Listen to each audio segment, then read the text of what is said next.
Halo teman-teman semua, selamat datang kembali di Satu Teduh Harian Menjadi Murid. Nah, hari ini teman-teman kita akan membahas kembali ke Keluaran 4 ayat 18 sampai 31 karena waktu itu ternyata kelewat nih teman-teman. Nah, hari ini kita akan lanjut membahas tentang Musa kembali ke Mesir. Nah, seperti biasa aku akan bacain dulu bacaan firman Tuhan kita untuk hari ini ya teman-teman. Keluaran 4 ayat 18 sampai 31. Musa kembali ke Mesir. Lalu Musa kembali pada Yitro mertuanya dan berkata kepadanya, "Izinkanlah kiranya aku kembali kepada saudara-saudaraku yang ada di Mesir untuk melihat apakah mereka masih hidup." Yitro berkata kepada Musa, "Pergilah dengan selamat." Adapun Tuhan sudah berfirman kepada Musa di Midian, "Kembalilah ke Mesir, sebab semua orang yang ingin mencabut nyawamu telah mati." Kemudian Musa mengajak istri dan anak-anak lelakinya, lalu menaikkan mereka ke atas keledai, dan ia kembali ke tanah Mesir. Ia memegang tongkat Allah itu di tangannya. Firman Tuhan kepada Musa, "Pada waktu engkau hendak kembali ke Mesir, ingatlah, supaya segala mujizat yang telah kupercayakan ke dalam tanganmu, kau perbuat di depan Firaun.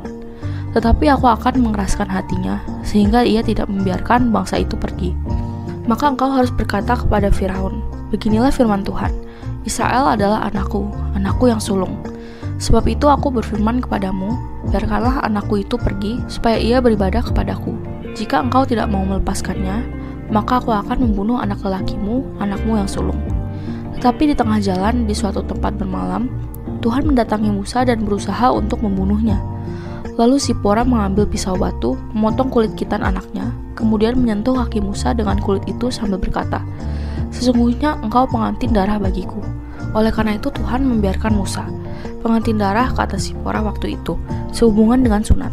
Berfirmanlah Tuhan kepada Harun, "Pergilah ke padang gurun menjumpai Musa." Harun pergi dan bertemu dengan dia di gunung Allah, lalu menciumnya. Kemudian Musa memberitahukan kepada Harun segala firman Tuhan yang dititahkan kepadanya dan segala tanda mujizat yang diperintahkan kepadanya untuk dibuat. Lalu Musa beserta Harun pergi dan mengumpulkan semua tua-tua Israel. Harun mengucapkan segala firman yang telah diucapkan Tuhan kepada Musa dan membuat mujizat-mujizat itu di depan bangsanya. Lalu percayalah bangsa itu. Ketika mereka mendengar bahwa Tuhan telah memperhatikan orang Israel dan melihat kesengsaraan mereka, mereka berlutut dan sujud menyembah. Ya, demikian teman-teman bacaan firman Tuhan kita untuk hari ini. Sekarang kita langsung masuk ke satunya ya. Oke guys, jadi di 18 sampai 25 Musa ini kan udah diterima ya oleh bangsa Midian. Karena itu dia harus izin dulu nih guys kalau mau pergi keluar dari bangsa Midian itu. Maka dari itu Musa minta izin ke kepala suku gitu. Dia izin ke Yitro. Yitro tidak menentang Musa untuk melihat saudaranya. "Pergilah dengan damai, maksudnya kamu boleh pergi. Saya tidak menentang kepergianmu." Di 19 Tuhan berkata kepada Musa di Midian untuk pergi. Nampaknya Musa masih ada keengganan, aka mager guys, untuk pergi, dan karena itu menunda kepergiannya. Nah, walaupun sudah dapat izin dari Yitro untuk pergi, dia masih mager. Nah, dia mungkin masih memikirkan tentang orang-orang yang ingin membunuhnya, kayak Firaun misalnya. Maka dari itu, Tuhan meyakinkan Musa, "Pergilah, semua orang yang mengincar nyawamu sudah mati." Di ayat 20, akhirnya Musa mau deh. Dia membawa istri dan anak-anaknya. Gersom dan Eliezer ditempatkan di atas keledai, satu-satunya keledai miliknya. Musa membawa tongkat Tuhan di tangannya. Ini tongkat yang menjadi ular yang diminta oleh Tuhan untuk dibawa. Di 21 sampai 23, Musa akhirnya menyerahkan kehendaknya pada Tuhan dan memasuki jalan kepatuhan. Tuhan menghiburnya dengan firman-Nya, memberikan lagi instruksi apa yang harus dikatakan Musa pada Firaun. "Aku akan mengeraskan hatinya." Ungkapan mengeraskan hati diucapkan pertama kali di sini, dan nanti akan sering diulang. Manusia mengeraskan hati melawan Tuhan. Tuhan tidak ikut campur secara aktif untuk mengeraskan hati siapapun. Jadi pada dasarnya, manusia emang ada bagian mengeraskan hati, termasuk si Firaun ini. Tuhan melembutkan hatinya supaya gak keras hati, dilembutkan untuk mengikuti kehendak Tuhan. Nah, tapi kali ini si Firaun dibiarin pada keras hatinya, gitu maksudnya. Lalu di 22, Musa harus ngomong ke Firaun, "Israel adalah anakku." Nah, setiap raja Mesir pada masa itu biasanya menyebut dirinya putra Ra, dewa matahari, dan mengklaim serta mengharapkan bantuan dan perlindungan terus-menerus dari orang tuanya, yaitu dewa matahari. Nah, di sini dewa juga bisa menyatakan diri dan memberikan arahan bagaimana mereka bertindak. So, Allah Israel Yahweh menggunakan istilah anak yang dipahami oleh Firaun dan jajaran petinggi maupun penduduknya. anak sulung saya, satu-satunya bangsa yang telah kuadopsi dan mengikatkan diriku dengan perjanjian. Lalu ayat 23, jika Firaun tidak mengizinkan Israel, sang putra sulung untuk beribadah di gunung Allah, maka aku akan membunuh anak sulungmu. Wah, serem ya guys. Lalu ayat 24-26, dari ngomongin situasi menghadap Firaun dan janji kemenangan atas Firaun, tiba-tiba beralih ke ancaman kematian. Nah, di sini Tuhan hendak membunuh Musa. Ada apa ya? Nah, jadi Zipora ini telah melahirkan putra keduanya, yaitu Eliezer, beberapa hari sebelum berangkat ke Mesir. Di wilayah timur itu, melahirkan itu bisa ekstra keluarin tenaga ya kan? Zaman dulu belum ada teknologi secanggih sekarang, bisa lumpuh. Nah, tapi paling banyak ya kehabisan tenaga sehari atau 2 hari, belum pulih tenaganya. Nah, tapi mereka harus melakukan perjalanan pula kan guys. Di hari ke-8 sejak kelahiran Eliezer, nah dia seharusnya disunat. Tapi Zipora tidak menyukai ritus tersebut dan menundanya. Musa dengan lemah menyetujui permintaan ilegal istrinya itu. Di penghujung hari ke-8, saat Musa beristirahat malam, dia terserang penyakit tiba-tiba dan berbahaya. Dia kejang tiba-tiba yang dianggapnya sebagai hukuman yang diberikan oleh Tuhan untuk menghukum dosanya karena melanggar hukum, melanggar perintah ilahi.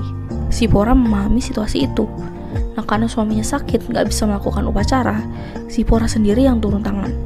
Ia mengambil pisau atau batu pisau, memotong kulup anak laki-lakinya, dan dengan kesal melemparkan kulit khitan itu ke kaki suaminya dengan celaan pengantin berdarah. Musa adalah suami yang merugikannya, menyebabkan darah anak laki-lakinya tertumpah untuk mempertahankan tradisi sunat yang dianggapnya biadab. Nah, Musa pulih dan dapat melakukan perjalanan lagi. Tindakan Zipora diperhitungkan penghapusan penyebab pelanggaran. Di 27-28, adegannya berubah lagi. Sekarang Musa sedang ada di padang untuk memulihkan kekuatannya. Lalu ada Harun, kakak laki-laki Musa, yang dapat bicara dengan baik dan akan membantu Musa melaksanakan misi Allah. Harun memang mungkin telah merencanakan perjalanan untuk mengunjungi Musa dan akan mencarinya di Midian. Tuhan memberikan petunjuk untuk menemui Musa di gunung Allah, dan mereka akhirnya ketemu. Harun menciumi Musa. Musa segera memberitahukan maksud Tuhan. Di 28, Musa memberitahu Harun semua firman Tuhan yang telah disampaikan pada Musa. Kedua bersaudara itu yakin akan perintah Tuhan. Musa dengan bijak menyampaikan semua wahyu Allah pada Harun. Di 29-31, Musa nampaknya telah berpisah dengan Zipora dan anak-anaknya di Horeb dan mengirim mereka kembali kepada Yitro untuk kebaikan keluarganya saat Musa akan melakukan perjuangan bagi bangsanya. Setibanya di Goshen, kedua bersaudara itu sesuai dengan perintah Allah mengumpulkan tua-tua Israel, semua orang yang menjalankan otoritas lokal. Melalui mulut Harun, Musa menyatakan semua yang telah diwahyukan Allah kepadanya. Dari mulai semak yang ada api namun tidak terbakar, lalu mandat Tuhan bagi Musa, dan juga 3 mujizat yang diberikan Allah pada Musa. Orang Israel setelah mendengar perkataan Harun dan melihat tanda mujizat, mereka juga diyakinkan dan menundukkan kepala menyembah Tuhan yang utusannya telah muncul di hadapan mereka. Walaupun bangsa Israel ada dalam perbudakan Mesir, namun mereka memiliki organisasi. Musa dan Harun tidak memiliki wewenang untuk mengumpulkan orang-orang ini, tetapi dengan para tua-tua, dan mereka mengeluarkan undangan dan diterima oleh para penatua, maka perkumpulan itu mungkin terjadi. Dan kini bangsa Israel menundukkan kepala karena Allah Yahweh, Allah Abraham, Ishak dan Yakub, nenek moyang mereka, telah mengingat dan mengunjungi mereka melalui utusannya. Ya, demikian teman-teman kita untuk hari ini. Sekarang seperti biasa aku mau kalian buat merefleksikan nih. Nah, hari ini kita belajar untuk melakukan kehendak Tuhan memang perlu waktu pergumulan ya guys. Seperti Musa, ia bergumul saat hendak menjalankan misi Allah. Ia memikirkan demi keselamatan anak dan istrinya, mereka harus dikembalikan lagi ke Midian kepada Yitro. Demi berjalannya misi Allah, ia siap untuk ditolak bangsa Israel dan juga Firaun. Namun satu demi satu, ia melihat pertolongan demi pertolongan dari Allah Yahweh. Nah, kita belajar cara Allah mendidik dan menuntun Musa untuk menjalankan misinya, hingga Musa bukan hanya paham, namun rela melaksanakannya. Kita belajar dari Harun dan Musa yang melibatkan tua-tua bangsa Israel sebagai media untuk mengumpulkan bangsa Israel. Dan akhirnya, pesan bahwa Tuhan mendengar seru doa Israel sampai ke bangsa Israel. Nah, jadi yuk kita belajar untuk menjalani proses demi proses untuk mewujudkan maksud Tuhan bagi kita selama kita ada di dunia ini. Nah, lalu pertanyaan efektif untuk hari ini ada 3 nih guys. Yang pertama, apa yang kamu pelajari dari pribadi Allah hari ini? Yang kedua, apa yang kamu pelajari dari pribadi Musa dan Harun? Dan yang terakhir, Menurutmu apa sih maksud Tuhan selama kamu ada di dunia ini untuk kamu pribadi?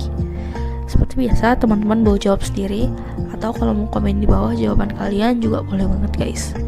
Ya jadi segitu aja satu kita untuk hari ini. Sekarang aku mau pimpin kalian dalam doa penutup ya teman-teman. Teman-teman, mari kita berdoa. Tuhan, tolong aku untuk menjalani proses demi proses kehidupan dengan sabar dan mau dipimpin oleh Tuhan. Terima kasih Tuhan, hanya di dalam nama-Mu kami berdoa. Amin.